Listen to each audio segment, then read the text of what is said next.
Welcome back to Entertainment Roundup. I'm Jay77. Let's get started. Let's get on the way. I got some things to talk about. I got a rant that I got to do. Normally, I don't do rants. When I see stupidity like this being put on TV, being reported in the news, and people sticking up for nonsense, whether they're celebrities or just people they follow on YouTube, I gotta call them out and I gotta call the celebrity out on their BS. And I'm talking about Kate Williams. He is a stand-up comedian, movie entertainer. He is basically has been charged with assaulting a minor because he thought it was a good idea to punch him in the face and fight with this 17-year-old. This was recorded through usual typical devices such as the iPhones and other accounts. There were different videos out there. You guys can look it up yourself. And basically, to simply put, it was over a soccer game. He stopped his car to play the game. Things got out of hand. You know how trash talking is. And you can see in some of the videos that he have actually did walk away. But as usual, macho-ness and pride, and I gotta, show I'm not a punk sometimes, get the best of people, and one thing led to another, and it led to him punching, and I'm gonna say this sucker punching this kid, which led to the kid basically taking him out, basically fighting, choking him down on the ground. The police have gotten the videos, and now he's in hot water. And basically, he did make a response, which makes no sense to me because, again, if you think about it, he had put himself just as much as in danger as the kid who he has fought with. I'm gonna tell you right now, I'm not sticking up for nobody on any side in this matter. Both were idiots in terms of getting themselves involved in this. But I'm mad at Kate Williams, more so than I am with the teenager because he is a grown man. Okay, he's not a child. All right, and the fact is, you punch a child. I don't understand people saying that, hey, he's 17 years old, he's not a child in his eyes. Try telling that to someone who attacks your son or your daughter. And then come back to me if somebody did the same thing. Then you can talk to me about the legality of the law here. All right, the bottom line is he is older and he's supposed to show more maturity than what he has shown in that video. And just for the record here, this isn't the first time he have gotten involved with something stupid. All right, there was videos of him punching out some clerk because he called him the N-word, which, yeah, is a very vulgar thing. But you know what? You gotta be the better man. If he's calling you an N-word, file a complaint. Don't go back to that store again. Keep yourself out of the limelight that's gonna put you in trouble, because he is a high-profile person. All right, and high-profile persons are easy targets for lawsuits and other damaging credibility stuff that's going to be flown around there. All right, and that's the bottom line here. He should have known better. All right, yeah, I'm not happy what the teenager did. There was no question that he was antagonizing him, bullying him in some ways in terms of wordplay. Yes, I understand that Kate Williams did try to walk away. But you know what? He didn't do enough of that. He should have kept on walking right to his car and drive off. Let it go. Now, if that guy follows him and does something that is considered life-threatening, that's when you call the police. That's when you inform the authorities. You don't put yourself in any situation that's going to make you look bad. And that is exactly what he did. He looked it bad when he engaged with this teenager. And I see the teenager, he made his side of the story. He sucker punched him. He admitted that he was talking trash to got out of hand. But the reason why he attacked him because he sucker punched him, which was clearly shown visible in the video. The man's face just turned, and next thing you know, bow. What points you getting out of that? Tell me straight up in the comment section what justified what he did. And yeah, they say there he tried to walk away and he was being a better man. He didn't do it enough. Walking away means you walk away, you don't engage, you just keep on going, go in your car, drive off, see you later. And it was clearly shown he was trying to do that. But in his back of his mind, that little word, that little whisper, no, you can't do that. You gotta show him you're not no punk. Now there are other words that's coming out there, other speculations coming out there involving this. Him, basically trying to escort the teenager to an isolated area. Why he would do that, I don't know. Didn't work because people did follow the teenager. There were people, of course, egging on, and sometimes I say this again. Sometimes your worst, the worst enemy isn't the person you're arguing with, but the people who just want to see drama, who just want to see negativity. And with teenagers, that's always seemed to be the case. They always see drama. They're not thinking about the consequences of what can lead to. They just want to see something happen. So I perfectly understand how that could lead to that. But again, Kate, you're a grown man. Personally, I wouldn't even put myself in that position in the first place. If I'm going to play soccer, and all people making fun of him, he's supposed to be this kind of pimp persona. I don't have no problem with playing soccer, but could you pick somebody who's older than you, like other mature adults, instead of teenagers who's going to take losing too harsh that they got to go to name calling? You put yourself in a bad situation to begin with, and you may make matters worse by choosing not to walk away. And yeah, I've seen what he said. He, basically saying it's lucky it was just me, or if it was somebody else and he did that to him, he'd probably get his head blown off. He'd probably get his face stomped out. First of all, let's get something clear. You're right about something. You're right that if it was somebody else, it probably would have been a different result. It probably would have ended violently. It probably would have ended tragically, with someone dying from that situation. All the more reason why you don't get engaged with stupidity like this. Because it's like you said about that teenager getting hurt. You could have gotten hurt, or you could have gotten killed, because that person could have had a gun or a knife and could have done some serious damage to you. And you're lucky that it didn't result to that just by you guys fighting on the floor. So his whole argument is ridiculous because it works both ways. For some reason, don't see it that way. And again, it all could have been resolved, Mr. Williams, by you simply just keep it moving, keep walking away, keep it going.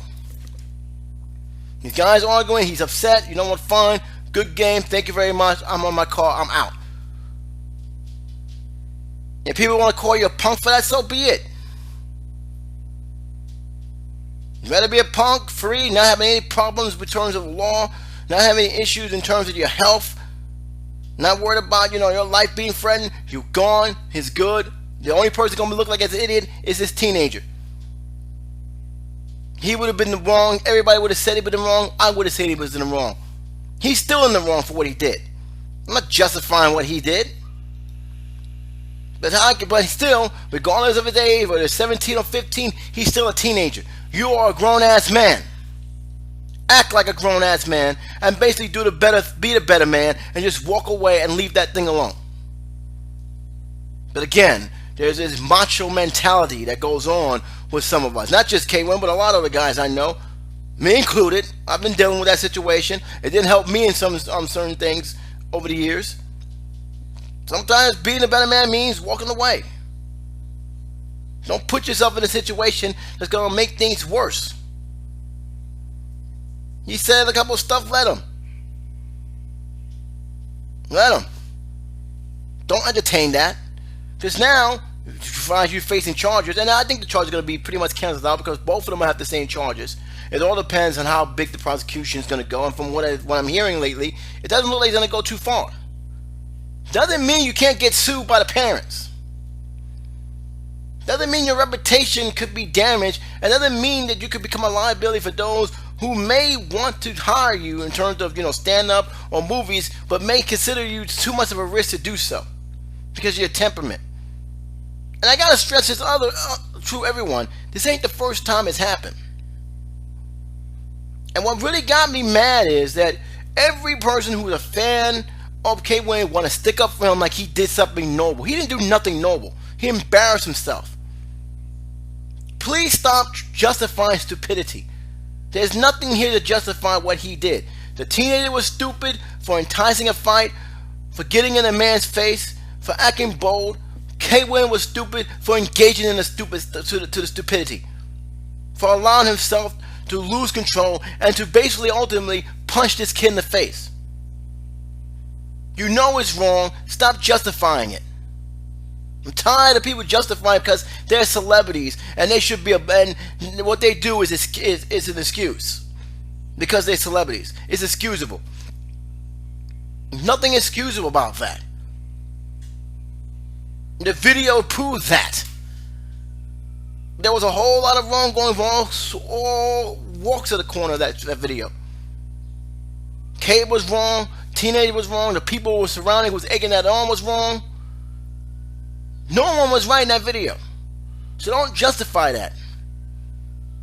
Start justifying that. It gives them people think it's okay. They can do it again. No, he needs to understand that what he did was wrong. And in the eyes of the law, he was wrong. And I gotta stress this more on. I can't stress this more clearly. I'm trying to talk clearly because I'm a little bit mad when I hear things like this happen and people sticking up for this. If this was your kid, no matter he's 12, 15, or even 18, you want to press charges on this person because he put his hand on your boy or your daughter. You will do anything in your power to see that justice is served, that he is serving jail time. You may even sue the guy. So let's not kid each other here. Let's stop sticking up for stupidity here. Kate Williams was 100% wrong. Had he just simply walked away, we wouldn't have this conversation.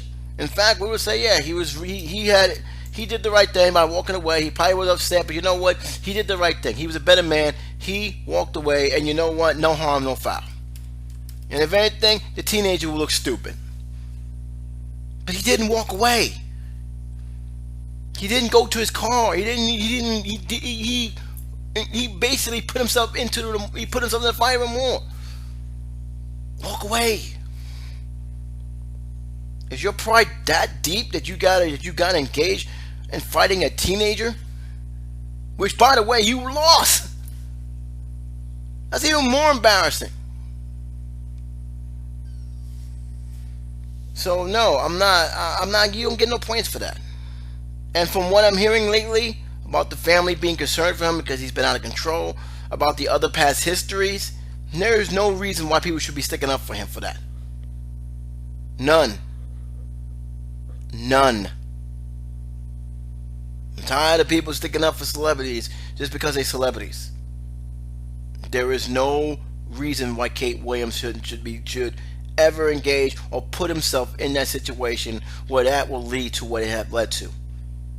And with the world of cameras we got lately, with people posting videos online lately, you want to be very careful of what you do. Kate Williams should have known that. You're being recorded even in times where you don't even think you're recorded. And what I seen was disturbing, scary, and basically embarrassing. And Kate Williams can say all the hell he wants. He can justify his motives, but the bottom line is there is no justification what he done. He put himself in danger. He endangered that kid's that kid endangered himself, and all because of some stupid wordplay and people egging that thing on like it was like the next big thing. I said this before, with all the drama going on, sometimes the people who make things worse are the very people who just want to see drama. Not the people who's involved, but the people who are in the sideline, want to engage drama, want to create more negativity than what it is. And then they're shocked at the final results. People need to grow up. Okay, you need to grow up. That kid need to grow up. No one looked good in that video. No one looked good in the eyes of the law. And no one looked good whoever encouraged that crap to begin with. Because somebody could have seriously gotten hurt. Either Kate or that teenager or both. And people need to stop looking for negative feedback and start using common sense. I want to hear your opinion on this. I'd like to hear your feeling on what you guys have seen, if you guys seen the video. But I'm disgusted by it. I really am. I'm really disgusted by it. And with Kate Williams' history, the last thing he needed was that on his plate. That's the very last thing he needed. Alright, let's get to something a little bit more positive on the entertainment roundup today. P. Diddy is in my radar for good reason. It has been reported from all news outlets, including the entertainment world, that he opened a charter school in New York, which is kind of surprising that he actually wanted to open a charter school. I'm actually happy that he opened a charter school. That means more education for children. Um, I am concerned to a more to a lesser degree about how it's going to be run, whether who's teaching and what qualifications these teachers have. But overall, I get points for points due. He got it open. He is very very happy. And for me, that's a positive thing. You gotta share notoriety for. Oprah Winfrey opened a. He's not the only celebrity. Of course, Oprah Winfrey had opened a school for girls in Africa. This was done years ago, and so it's no surprise that P Diddy have done the same. It has been a long, like I said, it has been a very long time since I've ever heard anything from him. I think he's more behind the scene guy. He hasn't released any music, and I believe in 10 years. So hearing his name for the first time is, and especially in a positive light, is something of a good thing for him. Again, I'm only concerned about who's going to be teaching. Again, when I'm not a big fan of charter school, but not because that they don't give good quality education, but because of the method of how they pick the children and the way it has been presented, at least in New York. I don't know how it is in other states, so I can't really say. It feels like that the state is doing their best to try and weed out public school and make it more private. And I don't feel that's a good idea, especially since we had reports of charter schools actually picking and choosing which kid they feel that they can actually educate. I don't like to pick and choose. If they said they're good and their resume and their teachers are the best in terms of educating their kids, then they should put their money where their mouth is and educate these kids, not pick and choosing who they feel best suitable for them just to boost their numbers. But that's an argument for another time.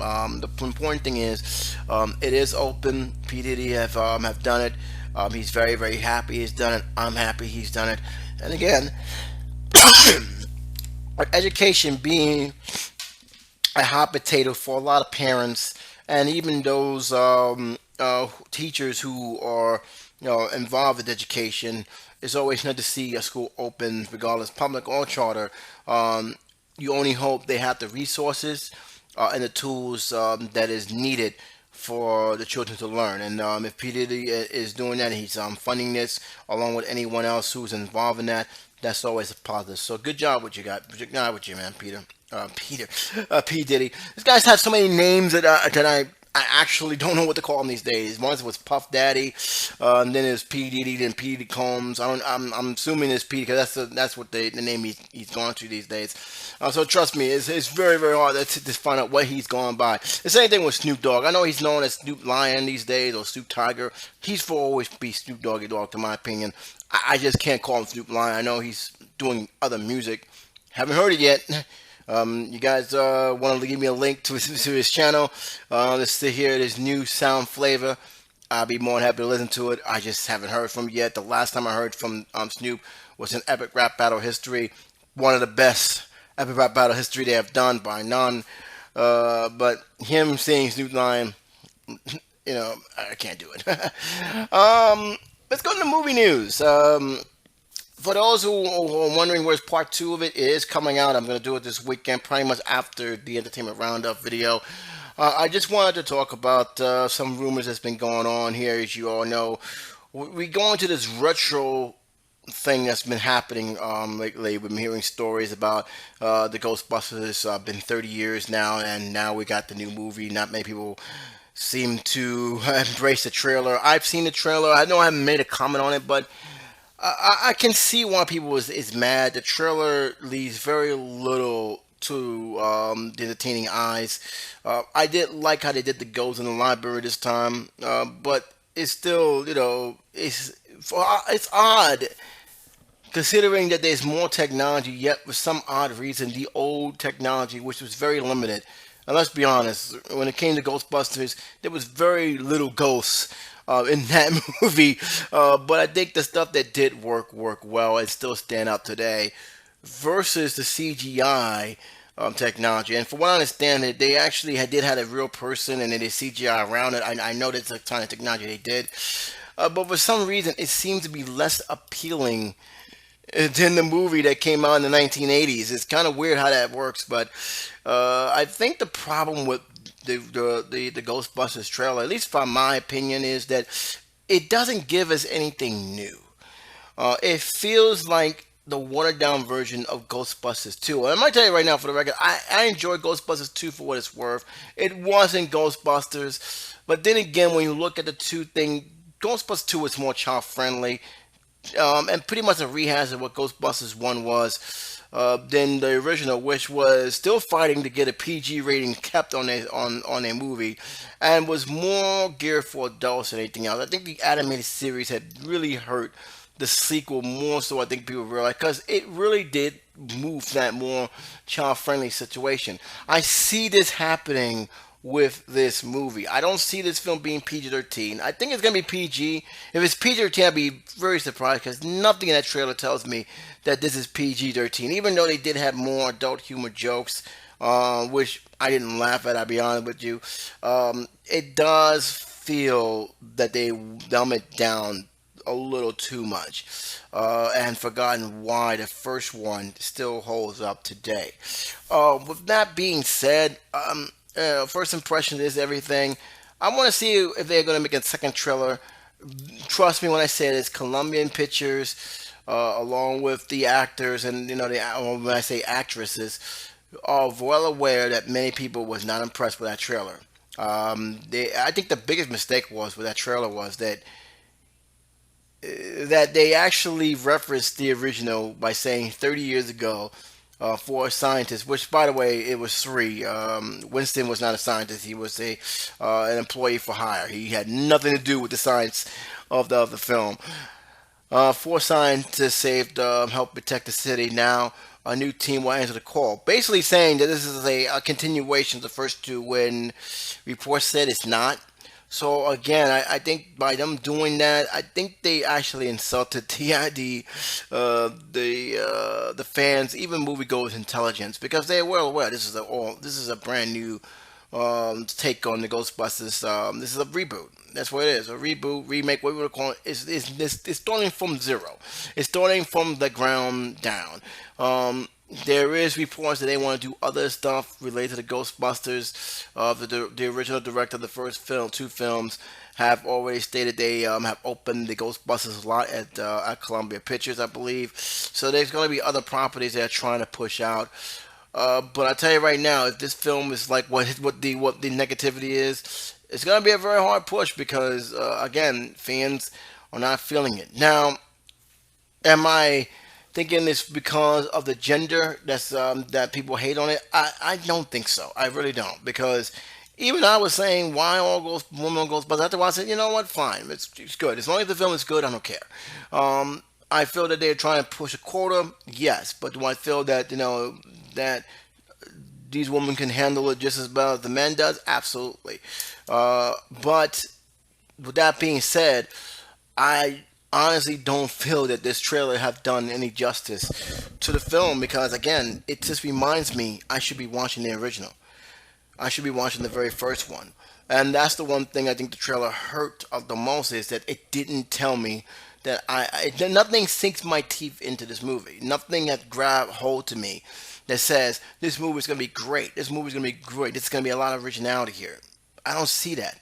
I see something that is pretty much copying the original formula. And to me, it's to the point where I'm saying I should just watch the first one, because this is pretty much just the same thing. I want to see something different. With Ghostbusters, I want to see something different. Just like people said they wish there was something different in Star Wars, on The Force Awakens, I want to see something different in Ghostbusters. I don't want to see the same old tricks that they have done with this movie, with the first two movies. We've seen it already. We've seen it with one. We've seen it with two. I don't need to see it in this remake. With that being said, trailers can be deceiving. Can we remember that? I think a lot of people was pumped up with Superman and Batman, and not many people showing that film right now. I have not seen too many positive reviews. It's been mixed to bad at best. So to me, trailers can be deceiving. For all we know, we can walk in there and be completely blown away by what we're seeing. So you know what? Let's keep our fingers crossed. Maybe we're putting too much hype around the film. Maybe this film will surprise us all, and we come out there and say, "Wow, this was a great film. I can't wait for the sequel." Who knows? So to me, don't take too much strength on the trailer. Don't take too much strength on the negativity that's going around. That can change in a drop of a dime once the film is finally released and once the first impression, which is the moviegoers, and they talk about it, and they post blogs about it, and they make reviews about it on YouTube. Once you start seeing the vibe, you start seeing that, hey, maybe this film isn't so bad after all. So that's why I didn't really want to go crazy about it. I just think it's just not worth it. I really don't feel it's not worth it. Let me just wait and see. That's all I gotta say. Let me just wait and see. What I am concerned about, and I'm staying with this 30-year-old movie trend returning from the grave, is the news that was reported by E. It was reported by even NBC and some couple other entertainment news outlet. There is going to be a Top Guns Part 2, and Tom Cruise has been signed on to do the role. Um, I don't know too much in the details. I don't know if they even got a script. I don't know what this film is planned to be released. We do know it's been 30 years since the first Top Gun, which is a surprise hit, and have probably one of the top 10 best soundtracks of all time in terms of movie music. My question is, why are we making a sequel to Top Gun?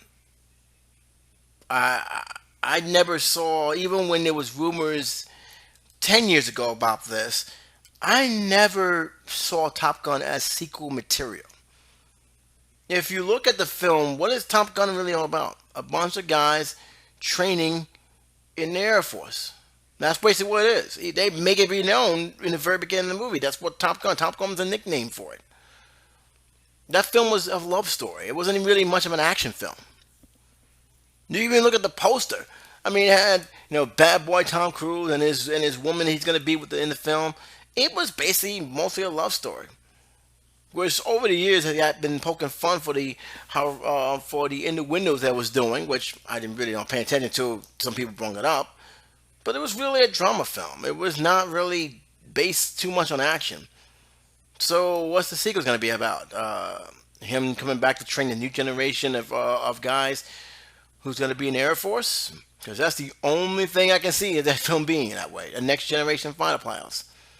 Because I seriously doubt Tom Cruise is going to go flying again. I don't see Maverick, doing the same stuff again. Not 30 years. If he does the same stuff he was doing 30 years ago, he hasn't grown up. I don't want to see that. Maybe I'm wrong. I just maybe I'm looking into this a little bit too deep. Maybe they may have something up their sleeves. I just don't see this as sequel material, and I don't hear too many people shouting for joy over Top Gun. At least the sequel. A lot of people hold um, certain films dear to them, and understandable. Top Gun is one of them. A lot of people have a very good nostalgia for Top Gun, and it's a great movie. I love the movie. A lot of people have great great memories and hold dear to other 80 films like Ghostbusters, of course, Dirty Dancing, Ferris Bueller. But you gotta ask yourself this question: is these movies sequel material? Some are, but there's a lot of them are not. Dirty Dancing is a perfect example of that. Anybody know that Dirty Dancing did have a sequel that nobody's seen? It did have Patrick Swayze as a dance instructor. Nobody saw this film. Nobody cared about this film. This film had terrible reviews, and this film came and went as fast as you can say go. That film should never have been made into a sequel. And I don't know if they're still doing it. There's been even words that they're going to remake it. Here's a thought: just leave it alone. Bring re-release. If the film is such a great classic, just re-release the old film. Have a special, limited run in theaters so people can know what the big deal is. Sometimes I think making sequels to a movie that doesn't warrant it sometimes hurt the brand. Doesn't help it. No one. I don't remember anybody asking for Top Gun, and to me, if you're gonna make the sequel, it has to be something different. Because if you do what Dan Aykroyd did with Blues Brothers 2000, you're gonna have a train wreck. And to me, I just don't see it as sequel bait. I'm also kind of surprised at Tom Cruise. He seems to be getting the sequel bug these days. Because if you look at his resume over during his early career, he never really did too many sequels. He didn't. I mean, he rarely did it. Now, if he signed up for Top Gun Part Two, and he's doing, these Mission Impossibles, became his true bread and butter over the years. I mean, he loves this series. Most people get tired after three. He's done five, maybe working on six. So he's really got a gold mine there. And maybe that's probably what it is. I mean, he has a winning formula. He's been the hottest item lately. And so having him do a sequel to Top Gun is probably something that he probably wanted to do for years, that now he got a chance to do it. Or the studios have seen a golden opportunity because he is a hot sell. It's amazing. He's still a hot sell. He's still a high demand. And I think studios see this as an opportunity of hiring him, getting him on these roles, and and let him play it as much as possible. I got nothing to knock about that. But Top Gun 2, I wouldn't hold my breath from going to this flocking that movie anytime soon. That's just my opinion.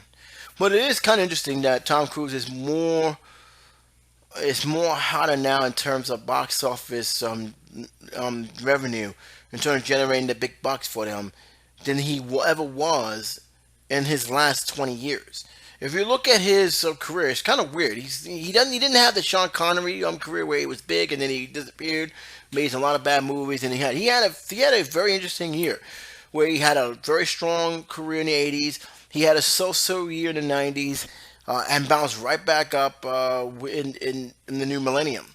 His biggest film was that Groundhog's Day, Edge of Tomorrow film he did. One of the highest successful movies he have done in years. And then he topped that with the last two Mission Impossible films. So yeah, he has become a major draw, more so now than he ever had been in his career. So, hey, kudos. He's gonna ride the high horse. Go ahead. I can't knock it.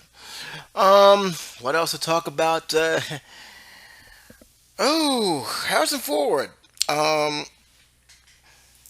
As you know, he pretty much made it official. He's done with the Han Solo movies. He's been auctioning off with a good cost the Han Solo jacket. So pretty much he is officially has retired from playing Han Solo, at least in a full-time basis. I understand he has signed on for a few more films, pretty much on flashback. I'm pretty sure, because as you guys know, I'm not spoiling anything. If you didn't see the movie by now, you're not gonna see it. Han Solo has died, and it wasn't like a surprise, but it's still in the back of my mind. I was kind of wishing that didn't happen. He was the very sole reason why I stuck by Star Wars to begin with, and he was fantastic in this movie. However, what strikes me more interesting, and I'm not too sure if this is going to work, it has been confirmed by Disney and by Lucasfilms that there will be another Indiana Jones film. It will be the fifth installment.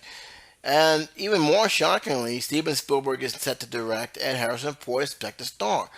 Now, I'm going to say this right off the bat because I think this is reflect the Kingdom of the Crystal Skull. And why I feel a little iffy of Harrison Ford, even though I still will always be his film. But I feel, to me, is what else can you actually prove playing this role? If it's one thing, if this was recast with a younger actor, it is set in a younger period before the other three films actually took place, because you can do that. It is an adventure film, a B-rated adventure film, after all. I just don't feel there was no need to do another one. I really don't feel there was no need to do Indiana Jones 3, and people wanted that film. I'm kind of amazing how people like that film these days. But the reason why I feel this way is because, again, I think people are going to have a lot of expectation and not being realistic as to how old Harrison Ford actually is. Harrison Ford will be 77 years old when this film is done. It will probably be 78, 79 when this film is be released. To me, I think if you're expecting me to believe that a 17-year-old is going to crack a whip, do all the adventurous things that we've come to know of the first three Indiana Jones films, you're sadly being delusional. And that's the problem. What I think it is, he hasn't convinced. He hasn't. I wasn't less convinced of him being Indiana Jones, more so that I felt that when I saw King of the Crystal Skull, I did not have high expectations for the movie, and yet I still enjoyed the film as being a fun popcorn film, which I think a lot of people seem to forgot that Indiana Jones is a popcorn flick. And to me, it gave me the feel of Indiana Jones. Harrison Ford was Indiana Jones, but there's no question that the stuff he used to do when doing the first three films has been watered down to almost non-existent form. That's not a coincidence. And even then, in that film, they made fun of his age in many ways because when he cranked the whip, it didn't go as high as he wanted to. In fact, it backfired. So, and they basically made a little smart mark saying, "Damn, I thought that was close," and he did end up fighting. Um, I think people were upset that the fact is that Indiana Jones have aged, and the storyline was basically about aliens, which I honestly don't get. Because Temple of Doom was about a voodoo doctor who could take people's heart out, and it was probably the most scariest thing I ever seen in my life. It was still an awesome film, but to me, I think people are. If you're going to see a fourth Indiana Jones, keep in your mind that the stuff you're used to seeing with the first three Indiana Jones film, even with the fourth one, will not be there in this Indiana Jones film. It's not realistic. You can only hope they can give us a good story, a good plot. I seriously doubt they're gonna go back to aliens in the movie. But I think we need to be realistic that Indiana Jones, this is not going to be a young Indiana Jones, and I think this is going to work as a disadvantage for the film. But at the same time, it also could be a interesting character arc for him, because we have did see Indiana Jones old in the Young Indiana Jones Chronicles, but we never seen him in action. And I'm kind of curious how many years it's going to jump between films. Will it jump into the 60s and 70s? Or would it stay within the range of probably the 50s and the early 60s? And what would he go after? And that's the thing I want to know. That's the thing I truly want to know. What is he going to go after? What objects is he going to be seeking? And those are interesting phrases that I think that will be more in line with the legend than anything else. So there you have it. I just feel that it's going to be one interesting turn, in terms of what they're going to do and how they're going to do it. They already eliminated some barriers. We know Sean Connery's not going to be in it. We know that the guy who played his boss, which died in real life, that was the reason why he's not in it. So they pretty much cut two ties in one stone. So the question now falls in, what is Indiana Jones going to do? Are we going to see a retired Indiana Jones going on one last adventure with his wife, which she married? Was something going to happen to his wife where he's forced to come out of retirement? What's going to happen to Mud, which is something that's going to be very interesting. Keep in mind, he has a son now, and that is something that I think a lot of people are not very happy with, but so be it. So there's a whole lot of stuff that's going to go on. We'll keep in mind, they want to keep the Indiana Jones going. Disney want to have Lucas properties off and running. They want to do a lot of Star Wars. It's not linked to Star Wars in terms of the same storyline. And they're trying to jumpstart Indiana Jones. To me, I think the best way to go, if you're going to reboot anything or you're going to retell the story of Indiana Jones, you should just retell it. Have a new actor, new director, new eyes to go into it.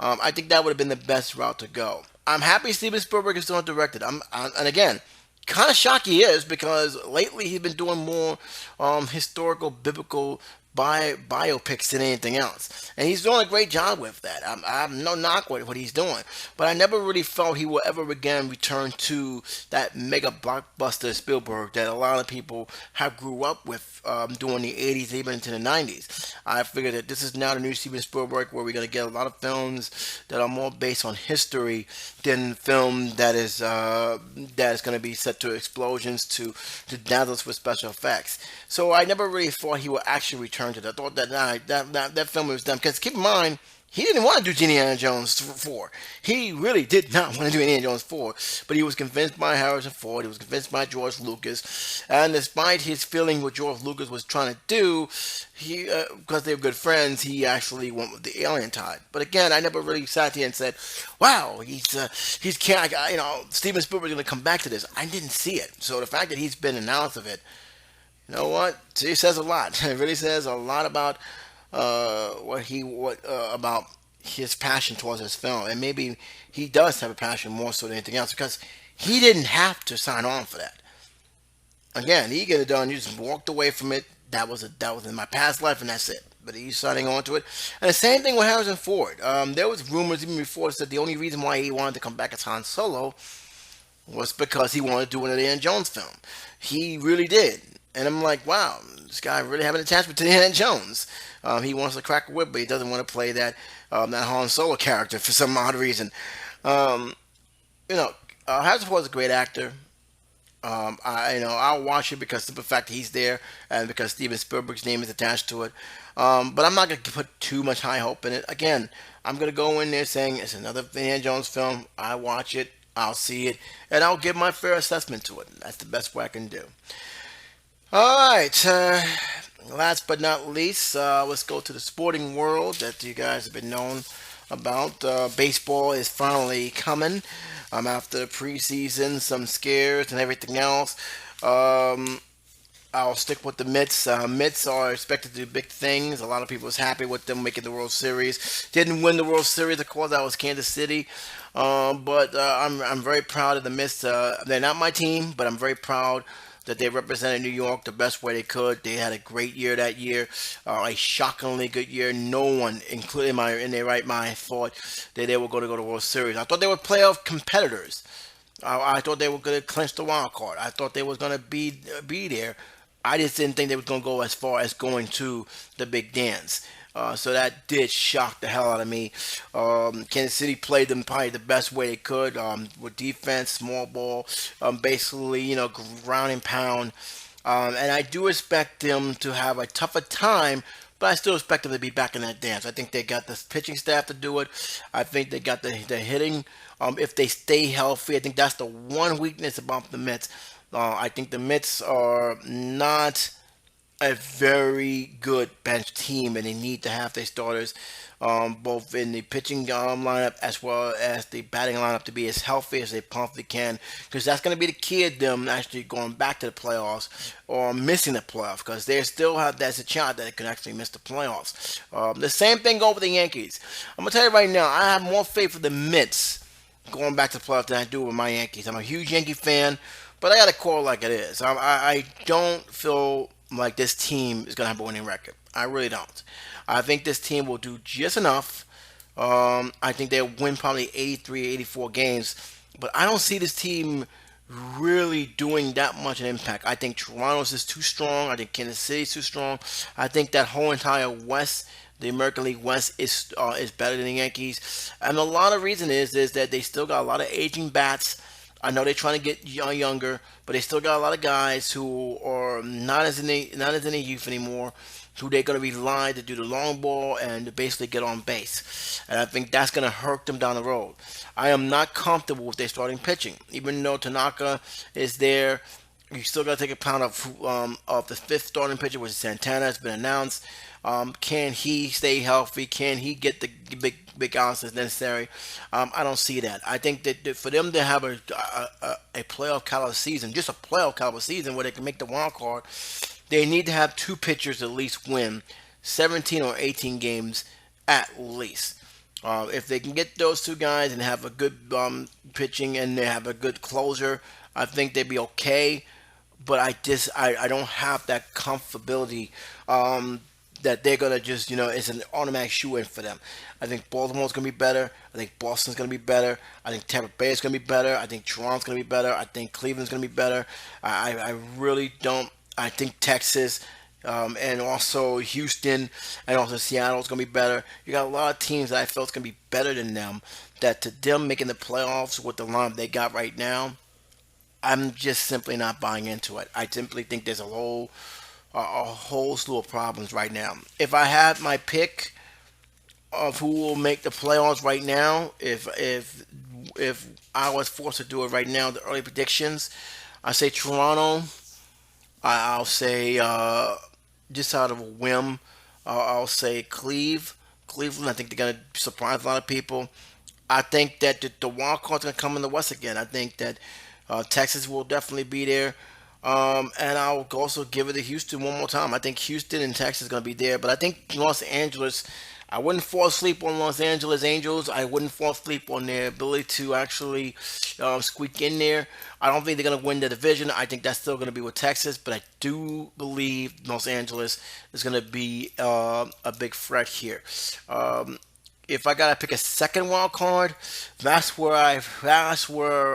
very very tricky in this. I want it to be the Yankees, but I gotta be realistic. I think it's still gonna come out of that West, and I think it's gonna be a very very good strong fight. I think that would be the second wild card. If it's not gonna be the Angels, I do think, and this is just me, it's gonna be Kansas City. I think Kansas City is still strong enough to be in it. I don't think they're gonna be the division winners, but I think they could be that second wild card, and who knows what happens in that wild card race. Um, National League, I'm gonna go right here. I'm gonna say it right here. Washington. I think the Mets. I think that St. Louis is definitely going to be one of those teams. Chicago will be fighting for one of the wild card, although I think San Francisco is going to make it. And the Dodgers, who, despite what anybody says, is still a team to be reckoned with. And it's going to be interesting to see if minus Don Mattingly, can they actually make the same impact. I think they made a mistake of getting not signing Don Mattingly. A lot of people said it was just time for to move on. Well, only time will tell. Well, I am interested in seeing how Florida, or in this case, the Miami Marlins, is going to do with Donnie Baseball being at the helm. So my feeling is, I think the Mets will make it. I think Chicago, even though I think it's gonna be a dogfight in the West as well with the Dodgers, I think they will be the second wild card, and I think it's gonna be a battle between San Fran and Los Angeles for that National League West. I do not. I'm gonna put it right now. I'm penciling in St. Louis. St. Louis is in there. They're just that strong of a team now. Whether or not that streak will carry over to the World Series, who knows? But I do think that's going to be very interesting to see how that is. Um, that's just my early prediction. Of course, it could change over time. I don't do World Series, not yet at least, but I do see it's going to be a fight. I do not see Miami having much of an impact. I think they're going to be a better team in terms of coaching. I don't think they're a better team in terms of their lineup they got. Atlanta, they're Dr. Jekyll, Mr. Hyde team. They could be great, but then again, it could be not so good. So it really all depends on how healthy they are and how much they starting pitcher is. Pretty much the same with the Mets.